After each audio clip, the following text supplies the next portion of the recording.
Quand Satan vient vous dire que vous êtes un grand pécheur, élevez vos regards vers votre Rédempteur et parlez de ses mérites.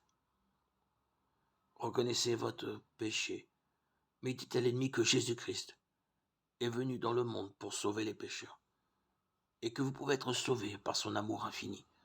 1 Timothée 1,15. Jésus raconta à Simon l'histoire de deux débiteurs. L'un devait à son maître une petite somme et l'autre une somme très importante. Mais il remit à l'un et à l'autre leur dette. Puis Jésus demanda à Simon quel était celui des deux débiteurs qui aimerait le plus son maître. Simon répondit, celui je pense auquel il a le plus remis. Luc chapitre 7 verset 43. Nous avons été de grands pécheurs, mais Jésus-Christ est mort pour nous assurer le pardon. Les mérites de son sacrifice sont suffisants pour nous réconcilier avec le Père.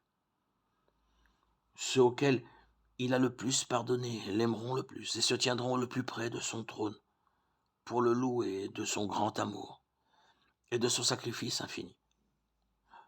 Ce n'est que par une connaissance plus approfondie de l'amour de Dieu que l'on se rend mieux compte de la malignité du péché.